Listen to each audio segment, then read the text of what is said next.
Students இந்த second வீடியோவை அப்படியே கொஞ்சம் வாட்ச் பண்ணுங்க கண்ணு.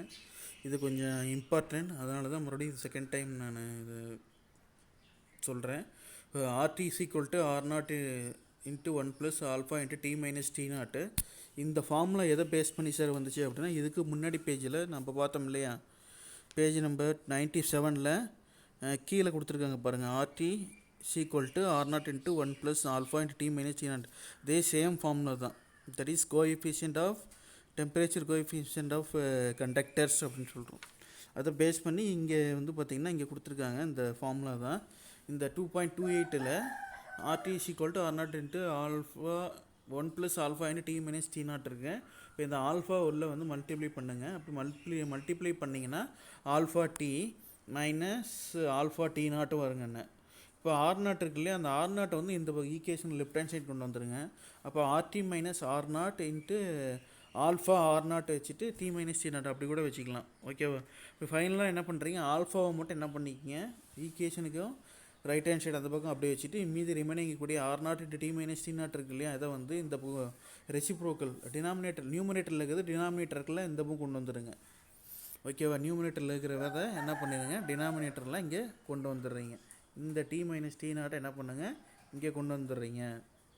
அதாவது ஈக்குவேஷனுக்கு இந்த சைடு நான் சொல்கிறேங்கண்ணே. ஓகேவா? அதுக்கடுத்து இது final answer 1/r into del R divided by del T அப்படின்றோம். இப்போ alpha equal to one, that is 1/r naught into del R divided by del T அப்படின்றோம். இந்த del R equal to R T minus R naught அப்படின்றோம். That is change in resistance அப்படின்றோம். அது ஏன் change in resistance அப்படின்றோம், R naught அப்படிங்கிறது initial டெம்பரேச்சரில் இருக்கக்கூடிய initial resistance. So that R not.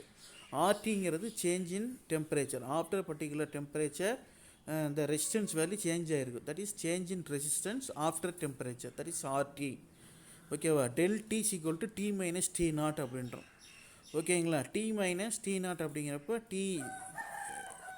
டீக்கும் D நாட்டுக்கு என்ன டிஃப்ரென்ஸ் அப்படின்னு முதல்ல சொல்லிட்டேன். டி டிகிரி வந்து normal room temperature, T degree செல்சியஸ்னால் என்ன, கொஞ்சம் வந்து டெம்பரேச்சர் வந்து வேரி பண்ணுறோம். டெம்பரேச்சர் வேரி பண்ணுறப்ப அது என்ன நடக்கும் அப்படின்னு முதல்ல சொல்லிட்டாங்கண்ணே. ஓகேவா? அதுக்கடுத்து செமிகண்டக்டர்ஸ் சொன்னேன் இல்லைங்களா. For semiconductors, the resistivity decreases with increase in temperature. ஆக்சுவலாக கண்டக்டருக்குடைய நேர ஆப்போசிட் அப்படியே இங்கே செமிகண்டக்டர் நடக்குது. For semiconductor the resistivity decreases with increase in temperature அப்படின்றோம். இப்போ அதாவது கண்டக்டருடைய நேர ஆப்போசிட்டு. இப்போ செமிகண்டக்டருக்கு என்ன கேரக்டர் அப்படின்னா, electrons வந்து as the temperature increases, the more electrons will be liberated from their atoms அப்படின்னு சொல்கிறோம். எலக்ட்ரான்ஸ்லாம் என்ன ஆகும், லிபரேட் ஆகும். அது பற்றி நம்ம என்ன பண்ணுறோம் அப்படின்னா, இப்போ ஃபர்தராக யூனிட் 9ல் படிப்போம். இது யூனிட் 9ல் நம்ம படிப்போம்.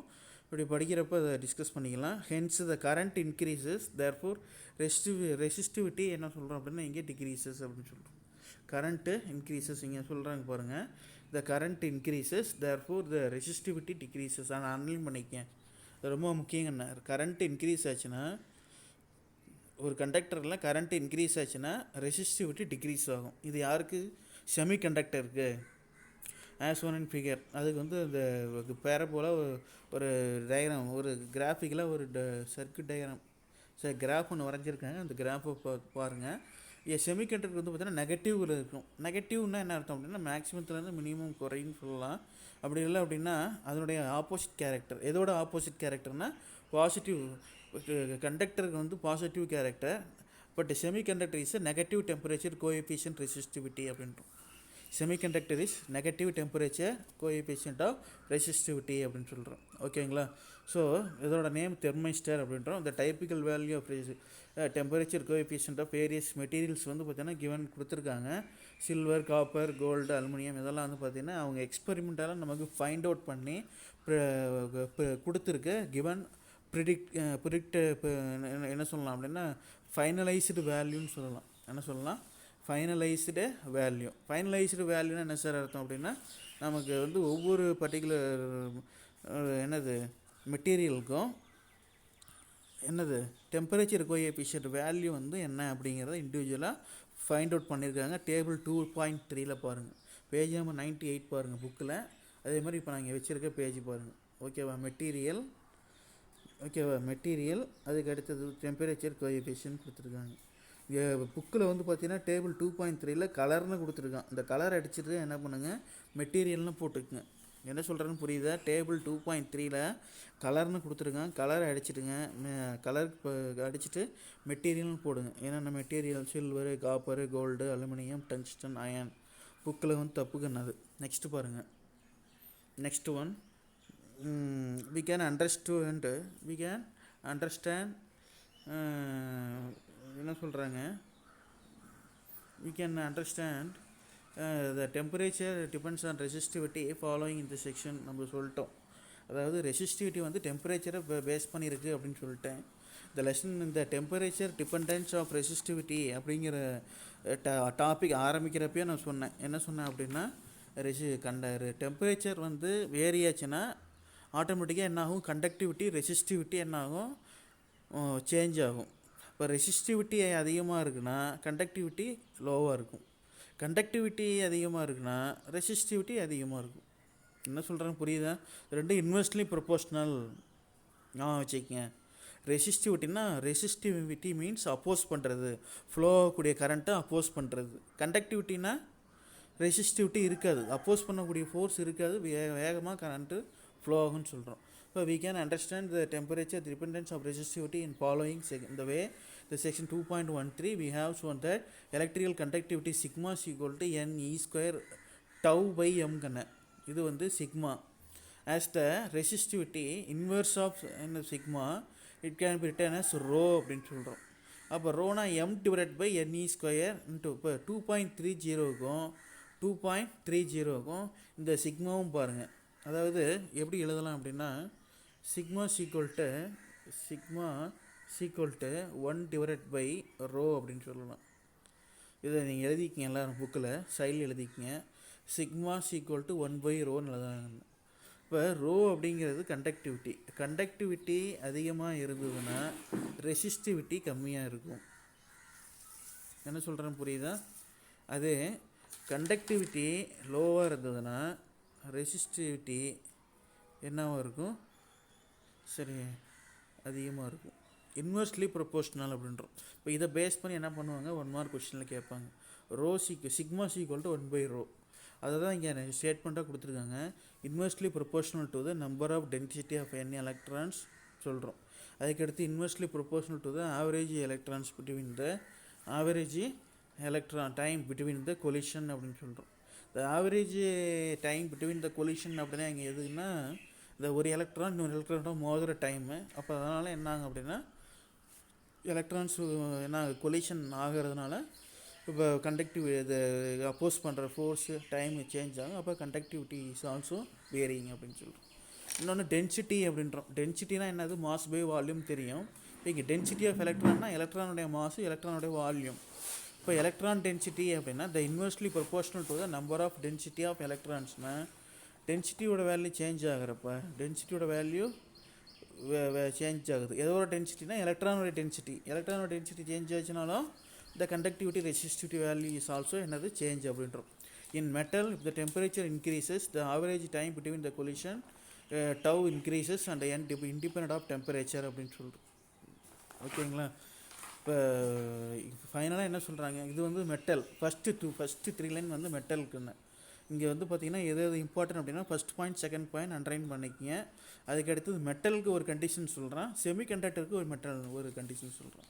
மெட்டலில் என்னாங்க அப்படின்னா டெம்பரேச்சர் இன்க்ரீஸ் ஆச்சுன்னா இந்த average time between the collision decrease ஆகும். அதனால தான் வந்து என்ன ஆகுது? கண்டக்டிவிட்டி என்ன ஆகுது? மெட்டலில் என்ன சொன்னேன்? மெட்டலில் ரெசிஸ்டிவிட்டி டெம்பரேச்சர் இன்க்ரீஸ் ஆச்சுன்னா என்ன ஆகும்? கொஞ்சம் திங்க் பண்ணுங்க பார்க்கலாம் 1 மினிட்டு. டெம்பரேச்சர் இன்க்ரீஸ் ஆச்சுன்னா ரெசிஸ்டிவிட்டி என்ன ஆகுது? இன்க்ரீஸ் ஆகுது. அதுக்கு என்ன காரணம்னா இந்த டைம் இன்டர்வல் ஆவரேஜ் கொலிஷன் வந்து ஒரு இண்டிபெண்ட் ஆஃப் டெம்பரேச்சர் அப்படின்னு சொல்கிறோம். எலக்ட்ரானுடைய கொலிஷன். அதுக்கடுத்து இன் செமிகண்டக்டர் பொறுத்த வரைக்கும் when the temperature increases n decreases and tau decreases but increase in n is dominant then decreasing in the tau அப்படின்னு சொல்கிறோம். சரியா? இது வந்து பார்த்தீங்கன்னா ஃபுல்லாக எதை அண்டர்ஸ்டாண்ட் பண்ணி எழுதலாம் சார் அப்படின்னா, இந்த மேலே இருக்குது அந்த ஈக்குவேஷன் இருக்கு இல்லையா, இந்த ஈக்குவேஷனை பேஸ் பண்ணி எழுதுங்க. டவ்வு என்ன, ஓகேவா?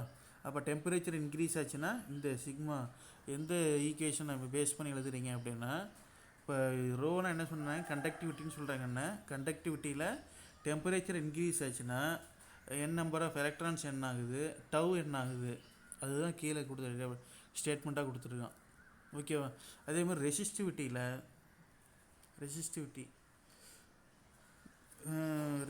சரி, இது ரெசிஸ்டிவிட்டி ரோவில் டவ் என்ன ஆகுது, என்ன ஆகுது, டெம்பரேச்சர் இன்க்ரீஸ் ஆச்சுன்னா என்ன ஆகும் அப்படின்னு சொல்கிறோம். டெம்பரேச்சர் இன்க்ரீஸ் ஆச்சுன்னா என்ன ஆகும்னு சொல்கிறோம், ஓகேவா? சரி, இது இது கொஞ்சம் வந்து first point second point important, கொஞ்சம் நல்லா படிச்சுக்கங்க. அதுக்கு அடுத்த டாபிக் வந்து பார்த்திங்கன்னா the resistance of the material. இந்த பாக்ஸுக்குள்ளே இருக்கிறது கொஞ்சம் முக்கியமான கொஷினு. அது வந்து பார்த்திங்கன்னா ஃபஸ்ட்டு ஃபோர் லைன் பாருங்கள். The resistance of the certain material, underline பண்ணுறது. ஓப்பன் ப்ராக்கெட் போட்டிருக்கேன், க்ளோஸ்டு ப்ராக்கெட் எங்கே போட்டிருக்கேன்னு பாருங்கள். Critical temperature, open bracket closed bracket போட்டிருக்கேன் இல்லையா. The resistance of a certain material becomes 0 below certain temperature Tc. the temperature is known as the critical temperature. இப்போ என்ன ஆகுனா, ரெசிஸ்டன்ஸோட வேல்யூ வந்து பார்த்திங்கன்னா ஒரு பர்டிகுலர் வேல்யூஸ் டெம்பரேச்சர் நம்ம என்ன தான் ரைஸ் பண்ணாலும் ஒரு குறிப்பிட்ட வேல்யூக்கு மேலே வந்து என்ன ஆகாது, ரெசிஸ்டன்ஸோட வேல்யூஸ் வந்து என்ன ஆகுது, இன்க்ரீஸ் ஆகும். டக்குன்னு என்ன ஆயிரும், அது ஜீரோவாக மாறிடும். அதுதான் வந்து என்ன சொல்கிறோம் அப்படின்னா கிரிட்டிக்கல் டெம்பரேச்சர் அப்படின்னு சொல்கிறோம். அந்த கிரிட்டிக்கல் டெம்பரேச்சருக்கு எந்த மெட்டீரியல் இருக்குது சார் அப்படின்னா, நமக்கு மெர்க்குரி இருக்கும். சரியா? மெர்க்குரி அப்படின்னு சொல்லிட்டு எவ்வளோ டெம்பரேச்சர்னால் 4.2 கெல்வின் டெம்பரேச்சர். 4.2 கெல்வின் டெம்பரேச்சர்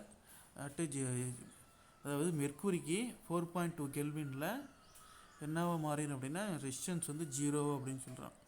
இது யார் சொன்னான்னு கமர்லிங் ஒன்ஸ் அப்படின்ற சயின்டிஸ்ட் 1911 சொல்கிறாரு, ஓகேவா? பழைய சிலபஸில் இது வந்து ஒரு இம்பார்ட்டன்ட் 3 மார்க் கொஷினாக இருந்தது. பட் இங்கே வந்து என்ன பண்ணிட்டாங்க அப்படின்னா புக்குக்குள்ளடி கொடுத்துட்டாங்க. இப்போ இன்டீரியர் கொஷின் தான் கேட்டாங்க, பட் ஆனால் அது இம்பார்ட்டண்ட்.